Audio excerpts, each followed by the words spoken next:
plus optimiste. On le ressent bien. On sait qu'au départ, on avait 3000 répondants de la première vague. Il y a 82% de ces 3000 répondants-là qui avaient accepté d'être contactés à nouveau. Alors, ça nous donnait un bassin très intéressant de répondants. Alors, c'est pour ça qu'on est confiant dans les chiffres, dans les tendances qu'on ressort de ces données. On fait un bref retour. Il y avait 89% des organisations, des entreprises qui accueillent des touristes qui avaient reçu des annulations, des reports dès le mois d'avril. 30% avaient peur de faire faillite, 60% pensaient qu'elles avaient des liquidités seulement pour un mois. Et là, la deuxième vague de notre sondage s'est fait à la 1er de juin, donc à la fin de cette période de grâce, de liquidité. Et on voit, entre autres, des préoccupations qui ont évolué.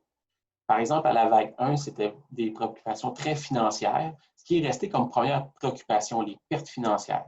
Mais la deuxième, c'était une préoccupation qui était opérationnelle, c'est-à-dire le plan sanitaire. Donc, qu'est-ce que ça allait impliquer comme logistique, comme investissement, comme ressources humaines? Alors, c'est la deuxième préoccupation qui est ressortie.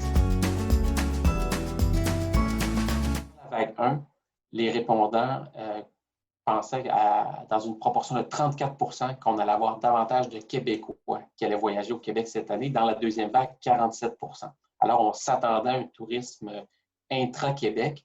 Et ce qu'on sent dans les dernières données, dans les derniers reportages qui sont faits, entre autres, là, auprès des attractions qui ouvrent de plus en plus, on voit qu'il y a une réponse intra-Québec qui est bien ressentie. Un chiffre très parlant de la deuxième vague, c'est que 4% seulement des entreprises s'attendent à être profitables cette année. Alors, 60% des répondants nous disent qu'ils vont ouvrir à perte cet été. Alors, ce n'est pas une course à la maximisation des profits cet été, c'est une course à amoindrir les pertes encourues. L'aspect positif qui ressort de la deuxième vague, c'est l'impact de la crise sur la transformation numérique des organisations. 20% déclarent qu'elles ont accéléré le virage, accéléré les transformations. Alors, au moins, il y a quelque chose de positif qui peut ressortir de cet événement. En centre urbain, Montréal et Québec ont une très forte proportion de touristes hors Québec. Et même que les recettes vont même jusqu'à 85% de la part des touristes internationaux. Alors, ce sont des pertes sèches qui devront être essuyées par les grands centres. Et au niveau des régions, c'est l'inverse. Alors, 86% des recettes des régions du Québec proviennent du tourisme intra-Québec. Alors, c'est pour ça qu'on juge que les régions vont mieux s'en sortir cet été que les centres métropolitains.